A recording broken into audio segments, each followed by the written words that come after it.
The Arizona Diamondbacks are now in their all-star break, losing yesterday to the Toronto Blue Jays, but this stretch of games in which they won a series against the Dodgers and the Padres and split a big series against the Braves, then won the series against the Blue Jays, have put them and kept them right where they need to be in this race. And Torey Lovullo, even yesterday, coming off a loss, and a tough loss, right? They're down 7-0. They rally to tie at 7-7. Ginkel gives up the homer to Vlad Jr. and the Diamondbacks lose. And two great plays in the outfield in the ninth inning. Oh yeah, I mean those were two great plays. Hit baseballs that could have changed the dynamic of the game. Torey Lovullo refused to be disappointed by what happened yesterday. This team gives me a really nice feeling that they're never out of any game, and I don't care. I told them to flush this loss. I was proud of them for what they did today, and just cycle through it, get over it in 5 minutes, and move on and be ready for the 4 days and then Friday in Chicago. And that was the vibe yesterday. 2 out of 3, 10 out of 15. Yeah. And you know what? He's got an all-star game to manage. So, you know what? I mean, but there's no reason to feel bad about that law. I mean, you would have the sweep would have been great. But you do have to step back and look at the view from 30,000 feet. You were down and go, 7 runs. I mean, you made a comeback. Yeah. There are 5 games every year that you look back on and you wish you could have had back. There are 5 games that you're angry about the loss. I don't care if it's the first, second, or third game of the series. I don't care if you're about to sweep somebody or about.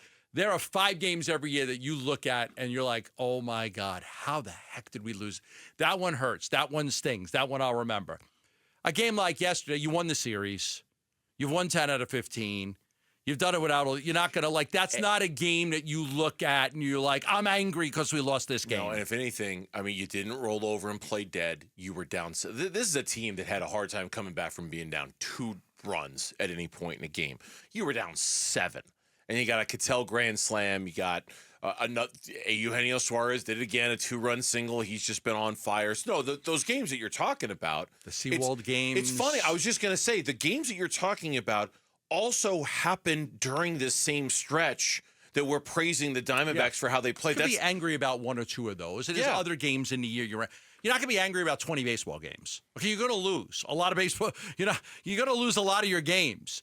So there's only a certain amount that managers get really angry about. I mean, I've talked to Torey about this too, but you don't get angry over 20 losses. So you'll drive yourself freaking crazy if you're really getting upset. You lost the game. They played well. They played a good game. Give them credit. It's hard to sweep a team. The Diamondbacks know that because they've salvaged series by not getting swept. The Toronto Blue Jays did the same thing yesterday. Yep, and this is where you take that big view of the Diamondbacks and you go, okay, they're right where they need to be. Eugenio Suarez has turned his season around.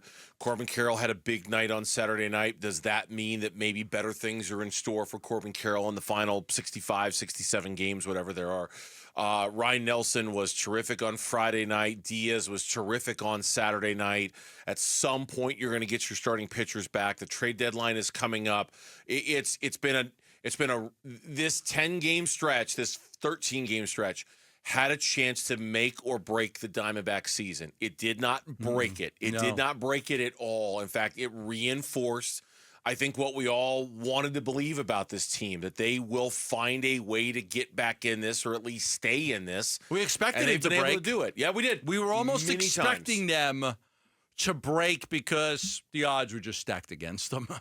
No Merrill Kelly, stacked against no them Eduardo so Rodriguez. Badly. Zach Gallen misses a month. 0 out of Jordan Montgomery. 0 out of Corbin Suarez Carroll. on the verge of being cut twice. Twice they were on the verge of letting that guy go. It was just Gabby Moreno not playing up to his capabilities.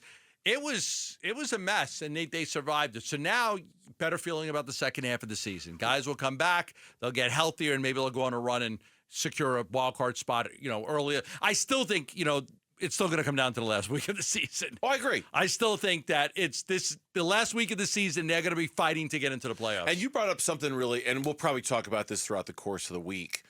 They're surely going to add something at the trade deadline. Yeah, but what now? Surely will. But what? Like what? Now that the Suarez box has been Martinez, checked, Ginkel, Thompson, Seawald. They could always use another arm down there. Maybe a left-handed reliever, another Always. Yeah. I mean, on days when pitch counts high for one guy and he's not available and you like to give him, you can always use another arm Left-handed down there. reliever. It would help. Because Saul Frank's gone, so you're not getting him. Yeah, you got Manaply. You don't have a lot of options. Yeah, a left-handed reliever would be a good thing. But like last year, Seawald they needed. Was Tommy Pham necessary because he ended up filling a big role? I mean, I just don't know where this person would play. Let's say you've decided you're going to go out Catcher, and get... no. First base, no. Second base, no. Shortstop, no. Third base, probably not. Probably not. Maybe. Center field, no. Right field, no. Left field, no. DH, no. I don't see what you need. There's not a lot. I mean, unless... Here's two qualifiers to the trade deadline conversation. And again, we'll probably have this conversation a lot this week.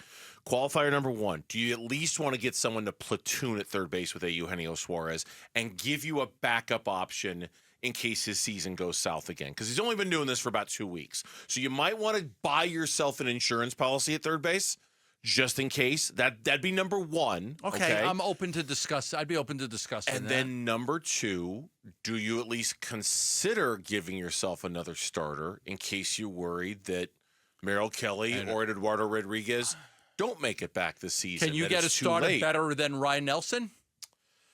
Better than how Ryan Nelson's been in 6 of his last 8 starts? No, not at the deadline. Not without costing a fortune for it. And that's where Diaz really comes into play here. It's like he might make it. He might be last year's Brandon Pfaadt. That's what I'm thinking. Come playoff time. Yeah, or last year's. I was thinking of him like last year's Tommy Pham or even Paul Sewald, like that guy that you got in the middle of the season who changed your fortunes. And I know it's just been 2 starts for him. You see the video of him selling ice cream at like 18 years old? I know. It's a sad but sweet story. It's a sweet story. That he was, it's sad that he had to do that then, but sweet that he was able to do this now, what he's doing. Yeah, he's on the street, cleaning windows and selling candy, and he's got a tray of... And he got a break. Somebody asked him about baseball and decided to, help him out. Yeah. It's a great story. It's an addition. It's a movie. It could absolutely be a movie. Thanks for watching Burns and Gambo. Click to see more from the guys and hit the button in the middle to subscribe so you never miss a video from Arizona sports.